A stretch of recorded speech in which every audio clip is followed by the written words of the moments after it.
Yes, YouTube, what's happening? I'm excited. It's going to be a good day today. I'm going to the big one fishing show at Stoneleigh Park. I'm really looking forward to it. It starts at 9 o'clock. It's now coming up to 7:45. I'm going to get going. It's going to take me about 40 minutes to get there, but I want to leave a little bit early. The weather conditions are shocking for driving, so I thought I would leave a couple minutes earlier. Why not?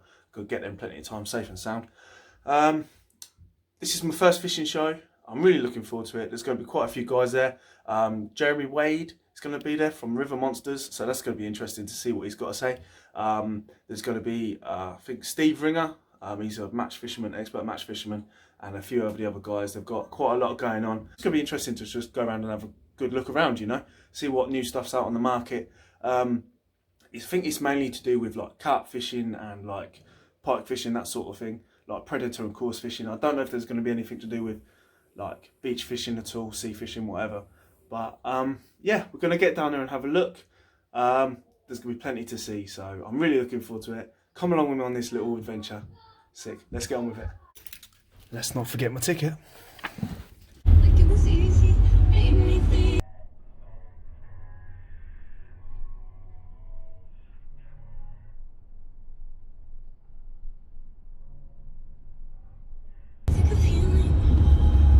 Get in there. We're here. Thank you. Yeah. Awesome. Thanks for that.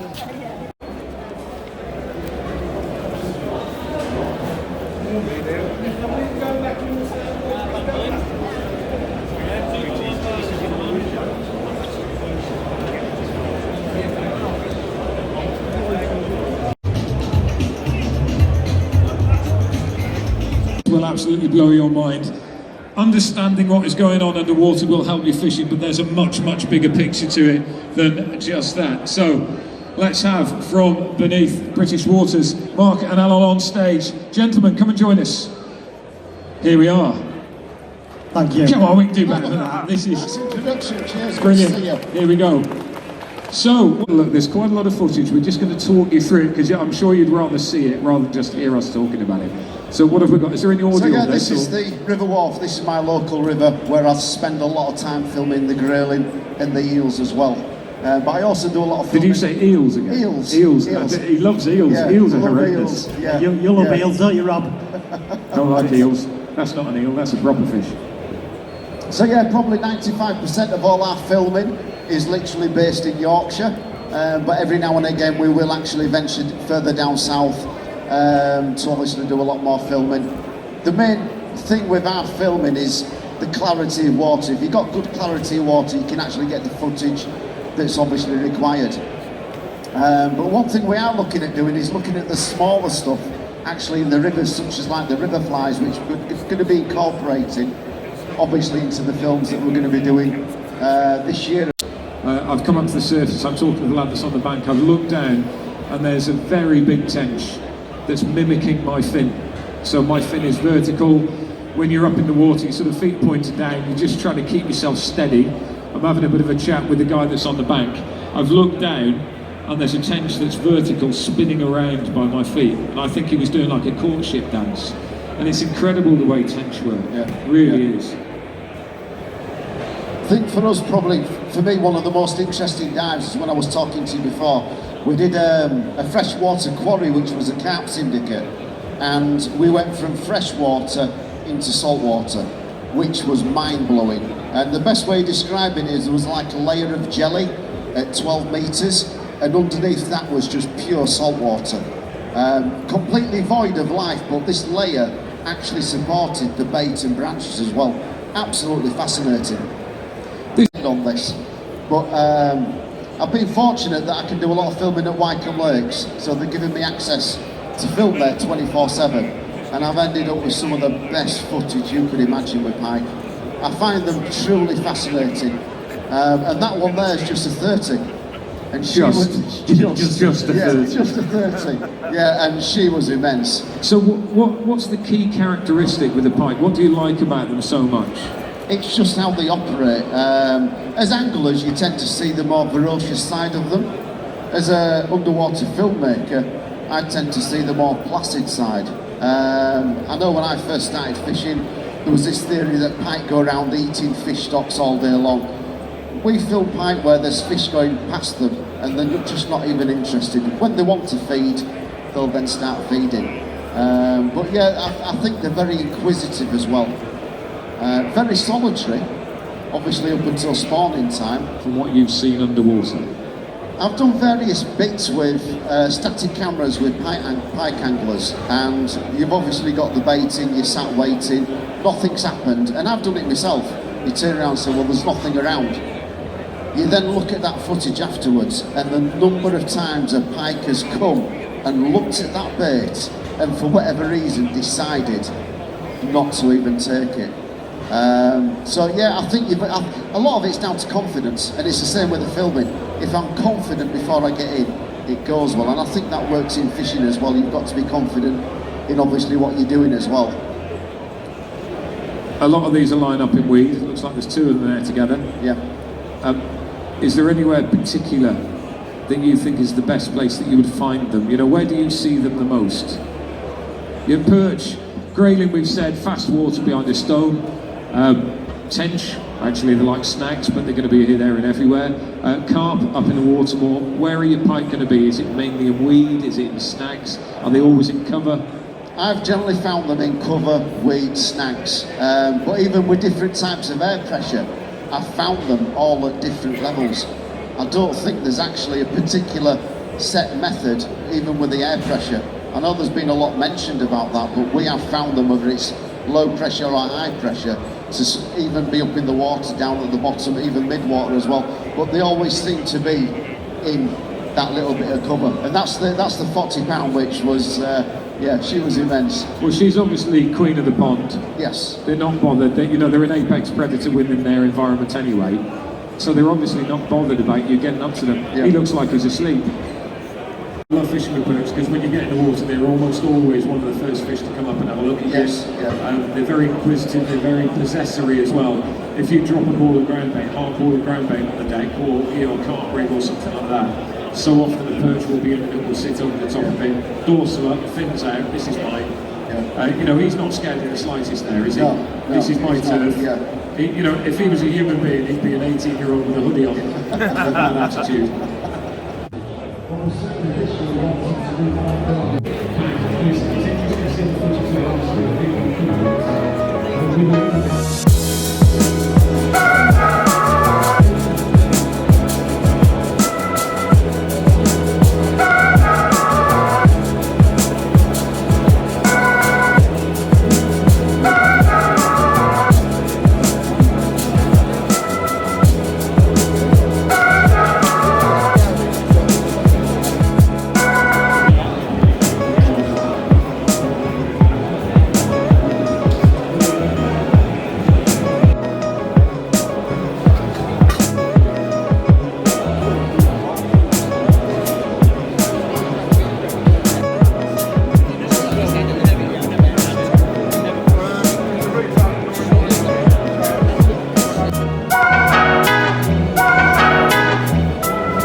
Filming in both his World Championships and also his UK Championships exploits.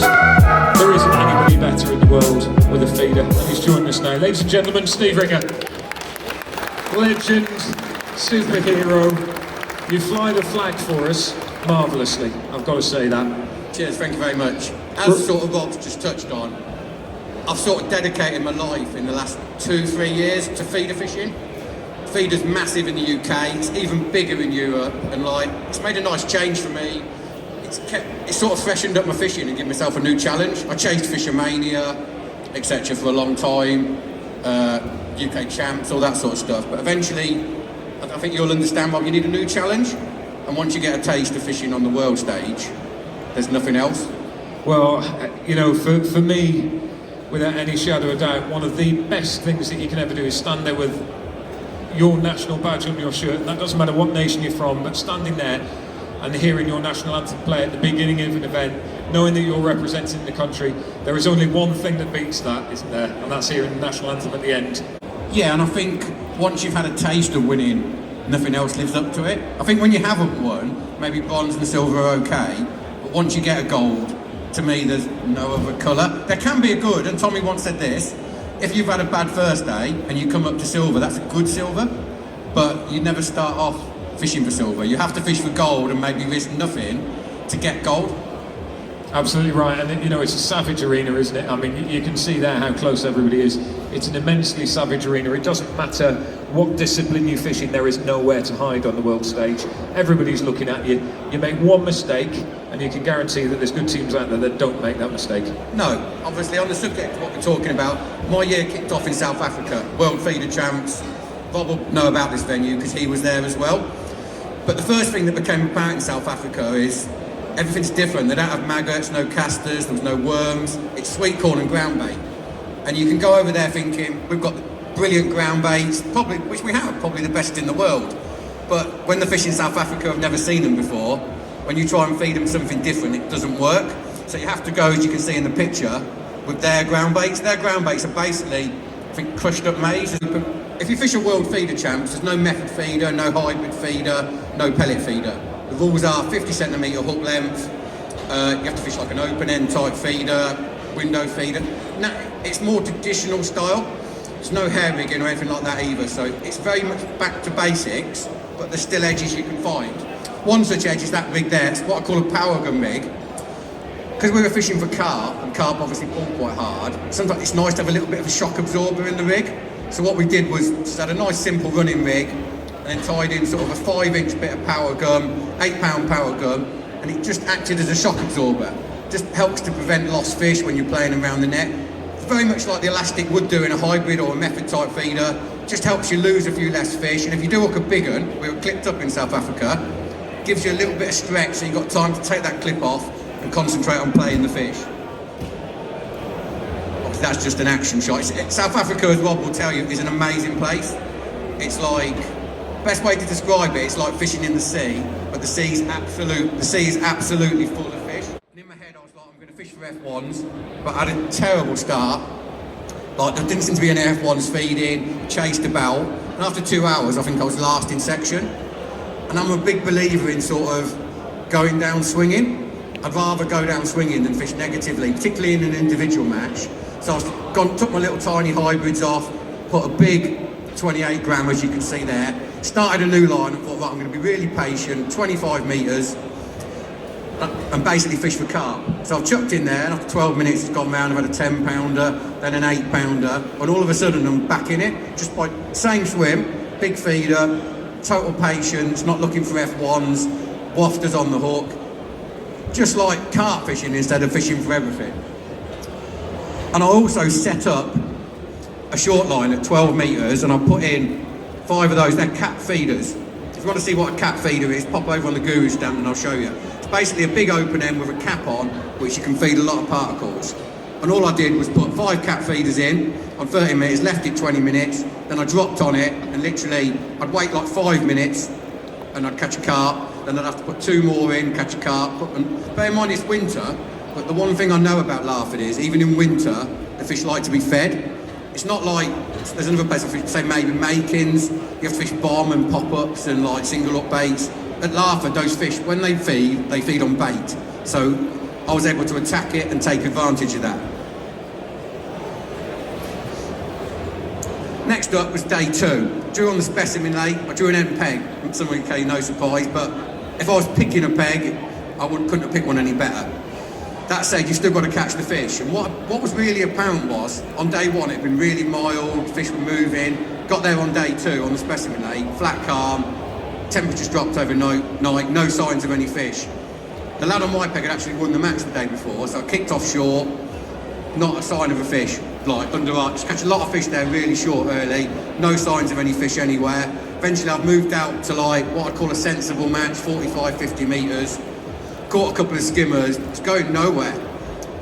And a lot of people have already asked me on the Guru stand about goo. And all I did was, little trick first, Rob might be able to relate to this with carp fishing. I take the labels off my goo so no one knows what they are. Bit of an edge, like, and it blows people's minds that they think I've got something special. All right, you've got to do it. Got to do it. Yeah, everyone always comes along and thinks Steve Ringer's got special goo. It's just pineapple power smoke, but you take the labels off and everyone thinks that. So I put a little blob of glue on, chucked it out, and I had a carp first chuck. And that to me sums up goo. For me, if I use it every chuck, I don't really get anything massive from it. But as an impact, the amount of times I've been in trouble, chucked it, it'll catch me 1, maybe 2 carp. Never catches, it's not a miracle, and there's no miracles, but as an impact, I've even been blanking at Boddington in the winter, put a blob of glue on, caught one first chuck, don't get 1 second chuck, third chuck after that, but it saves the blank. And that's where I think goo's at its best, and that day it caught me a carp. Something that breaks the surface, any signs of a fish. Where there's 1 fish, there'll be more fish. So with an hour to go, I was desperate for another carp, and out the corner of my eye, right on the limit of my peg to my right, I thought I saw something move the water. Whether it was a carp, a skimmer or what, but there was a little ripple come up and I thought there's a fish there. So I've literally chucked right on top of it and I've had another carp. And I don't care what anyone says in winter, if you find them, you can catch them. Well, they don't like to move, do they? So they need to be pushed out of an area either by anchor pressure or weather, and they want to feed. Yeah, and in winter you can be 2-3 metres from a fish and it will not move to you, but if you chuck a feeder right on top of that fish, you can catch it. And that's what I felt that day. I saw that it might not have been the same fish, it might have been a skimmer, but by seeing that fish top, that basically gave me something visual, cast on top of it, caught the carp in the picture, that got me a second in section, and that won me the golden rod final. We are the most successful team, but when you've been the most successful and all of a sudden teams start to catch you up, it always hurts a little bit more. You're still up there, mate. That's the thing. You're still up there. We've run out of time. Steve, thank you ever so much for your time. For the rest of the weekend, you're going to be on the Guru stand? Yeah, I'll be on the Guru stand. I've got my own feeder clinic going, so if anyone's got any questions on natural water feeder fishing, hybrid fishing, wafters, anything at all, pop over to the Guru stand and I'll be back there in 10 minutes. Ladies and gentlemen, Steve Ringer.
it is fair for me to call him a global superstar. He has been on our TV screens and on everybody's TV screens a number of times. I've had the pleasure of welcoming him onto stage a few times already. He always has a fantastic story. He is here now. Ladies and gentlemen, Jeremy Wade. Welcome, welcome. Hello, hello. Be careful, there might be something nasty in here. We might get you to have a look in there just in case. Just in case. Now, just a very brief story. A couple of 3 weeks ago, I went down to my local river. I was scouting a few chub spots. Take your pick, there's some bright lights everywhere. It is a bit bright. I went scouting some chub spots on my local river. I'm not going to tell you where it is because there's a few good ones in there. So wandered down and there was this strange character in the middle of a field, fly fishing. And when I say in the middle of a field, it was in the middle of a field. There was some floodwater there, and it was about 2 inches deep. And I thought, what on earth is that nutcase doing? And lo and behold, it was it. Having a bit of a practice. You've just come back off holiday. That's right, yeah. So I went to cast in the river, but there was a nice puddle in the field, as Rob says, and there were a few cars going past, slowing down, thinking, is this a secret fishing spot that we don't know about? But it was about that deep. I didn't catch anything, but I was just working on my technique, because I'm not really a fly angler, so I was just brushing up. So how was New Zealand anyway? What were you chasing over there? Do you get much? I've got 1,000,001 questions for you. We didn't get a chance to speak much last time. How often do you get to fish for yourself? Because you are an angler. He's a carp angler, guys. Originally, this man is a carp angler. Yo, bro. Anyway, how often do you get to fish for yourself? Because your filming schedule is really busy, isn't it? Yeah, normally the answer is 0. I mean, a normal filming year, it's so full that I don't get time to fish at home. Last year, though, was a little bit slacker than normal, so I was down on my local river. Small trout mostly. I had a couple of carp sessions, small carp, a couple of tench from different lakes, and that was about it. But in terms of holidays, the first time I've been on a fishing holiday for 4 years or something. First time I've been on a holiday. Yeah, that's incredible. You're one of the biggest travellers that I know. How many countries have you been to fishing? I haven't kept count, but I think I have travelled to about 70 countries, and not fishing in all of them, but that's about the number of countries I've been to. That's a phenomenal amount, isn't it? That's a massive amount. When did you get your travel book? You've had the travel book for a long time. It was after. So, as Rob said, I used to fish a lot for carp in this country, and I sort of burnt out, I think it was, and it was shortly after that I saw an article about Marcia in India, and I had no idea about travelling, but I bought myself a cheap ticket flight to India via Afghanistan, packed a couple of rods in a drainpipe tube, and yeah, I think I started travelling quite late, but there's something really addictive about it. It's a bit like fishing. It's problem solving. It's things that present themselves and having to navigate the whole environment. So that was 1982. So quite a long time ago. You've fished for and caught some fairly nasty looking things. You know, I always forget the name of it. Is it the Goliath tiger with the great big teeth? And there was those crazy eels in New Zealand. I mean, have you actually met anything that you think, actually, yeah, I really don't like you? As opposed to, you know, there's a lot of tea and telly around it. There's a lot of myth around it. You know, they eat your dog. The pike in the local village pool will eat your dog and swallow your children. Of course it will. But actually, have you actually met anything that is genuinely pretty nasty? Yeah, the things that I find really quite creepy are the scavenging catfish. So we're not talking large animals, we're talking quite small fish, and these are ones that will bore inside. It's normally other dead fish. They will bore inside, and they will eat them from the inside, and they can be pretty disgusting. Not very nice to handle. No, they're saying you don't want anyone near you. I think one of the craziest things I've seen is dressing up in a meat suit and going for a walk in things that eat meat. I mean, that was, just talk us through that as well. That was the eels again, wasn't it, New Zealand, where you went to, you strap, I know what I'll do. It'd be really clever just to strap a bit of flesh to me and walk in there. Yeah, I mean, most fish, if you get in the water, they are, you know, they're quite timid. They'll keep their distance. But the New Zealand eels, I think, are one of the boldest fish that I've come across. They will, if they get a sniff of food, and we were using shellfish guts, they will come along and investigate. And this was crystal clear water, so they could see that I was a large animal. But they were coming along and they were nipping. They were grabbing bits of me, so that was, you know, that was quite disconcerting. It's a bit weird thinking that, you know, all right, sharks might have a go. I know they generally don't, but sharks might have a go by mistake. But most fish don't actually pick on us. No, exactly. I think generally speaking, if somebody gets bitten by a fish, it's two different situations. One is if the water's really murky, so they can't actually see what's going on. So if you imagine a foot, very often the sole of a foot is pale, and if that's waving around in muddy water, a fish that's an ambush predator, something like a goonch catfish, that goes past its nose, it might well grab hold of it. Normally if the water's clear, you know, they can see what you are and they leave you alone. The alternative, well, the only exception to that is some fish get very, very aggressive when they are defending their young. And a good example of that is snakeheads. So snakeheads, maybe a fish about, you know, a couple, you know, 2 or 3 feet long, they will go for people. I talked to a guy in Thailand who, he was in the water minding his own business, but he got too close to some snakeheads, he didn't know it, and this fish came out and bit him on his foot. He went to the hospital and said, you know, can you stitch me up? I've been bitten by a fish. And they gave him a rabies shot. They thought he was lying. They said, no, that's a dog bite. So, yeah, some fish get very, very, you know, very defensive around their young. They don't care how big you are, how close you are, they'll go for you. Well, I've had quite a lot of diving experience, and I was in Lynn St John's, that most of you guys will know here, and I'm doing a surface dive, going down to try and find a rig. I've taken my fins off because there was a lot of colour in the water, so I didn't want to kick anything up. And as I'm doing a slow vertical descent, there was a catfish directly underneath me looking at my foot. And you could see it was clearly sizing up. It's about 80 pound, this fish, it's a known fish in there. And it was clearly sizing up whether or not a size 11 was worth having a pop at. So unquestionably, and interestingly, if anyone was here earlier, you saw the Beneath British Waters, and I've never heard this before, but Mark Barrow, I don't know if you've met him yet, you will do. Really, really interesting guy, talks about his diving experiences. He was talking about the one fish that attacks him underwater is a rainbow trout. They come up, you know, they don't bite, but they just nip, they peck all the time.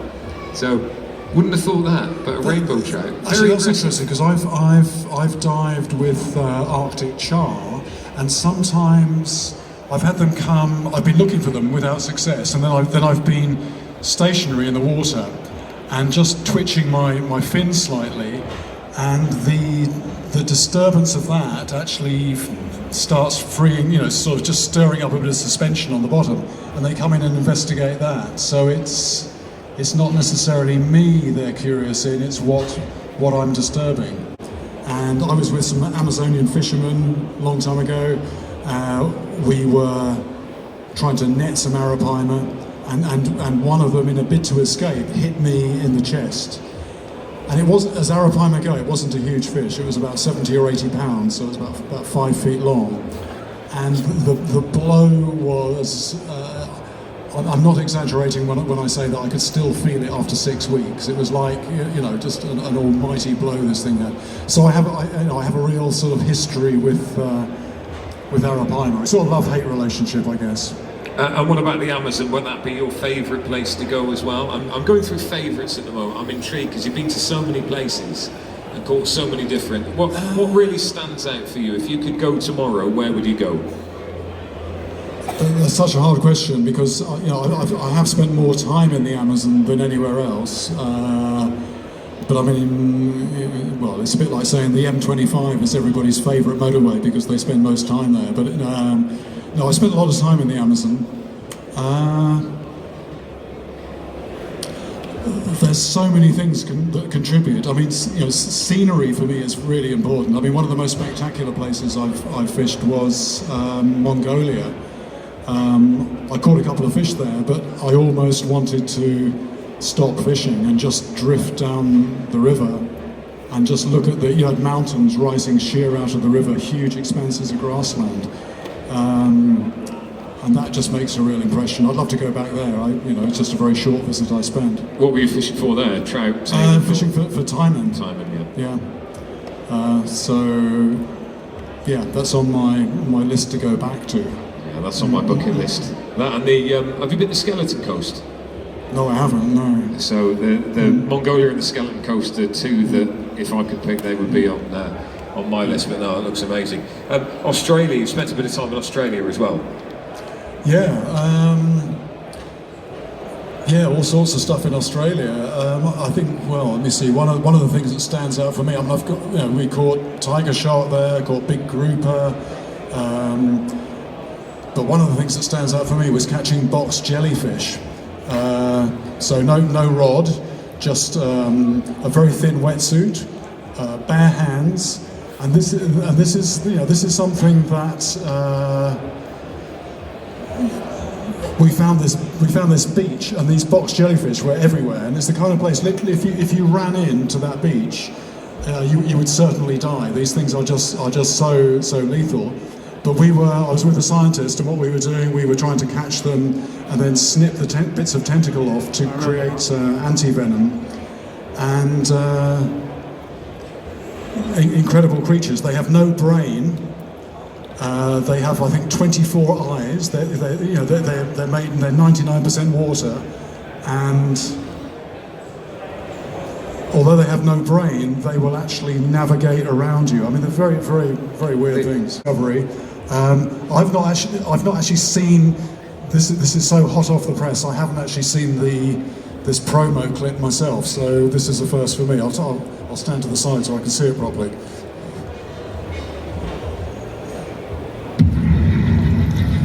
Incredible underwater discovery in the Arctic. Tell us what happened to the ill-fated Franklin expedition. You feel like somebody or something is over your shoulder. Who knows what we're going to find inside? What is the secret behind the mystery craft speeding towards the US coast? And is there a new killer lurking in the depths? It's not something that you can hear. It's not something that you can see. It's not something that you can smell. It's like, oh my God, I'm not getting in the water. The underwater realm is another dimension. It's a physically hostile place where dreams of promise can sink into darkness. I'm Jeremy Wade. I'm searching the world to bring you the most iconic and baffling underwater mysteries known to science. Shipwrecks can't just disappear, or can they? It's a dangerous, unexplored frontier that swallows evidence. We know more about the face of Mars than we do our deepest oceans. Where unknown is normal and understanding is rare.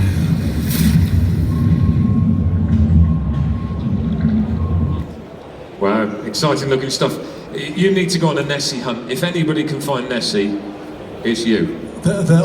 Spoiler: there is a Nessie segment in there.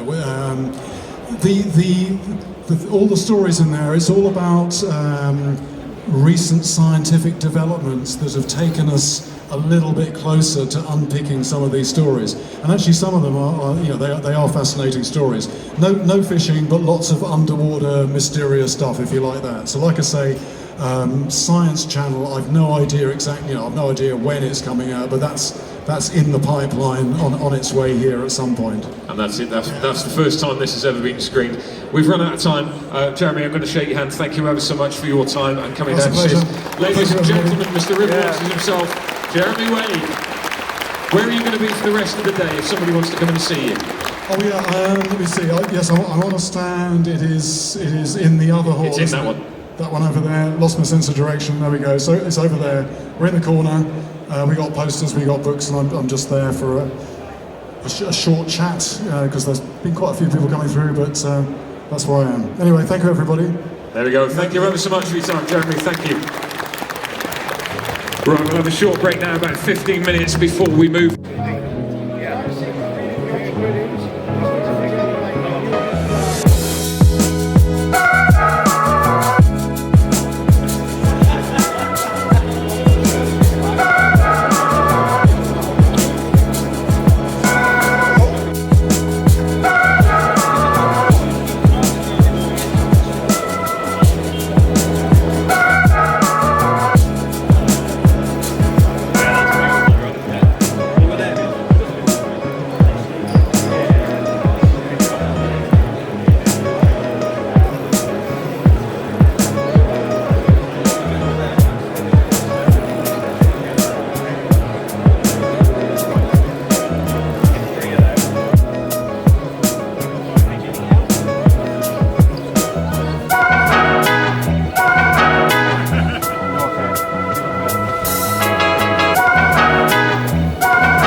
That's the end of the show.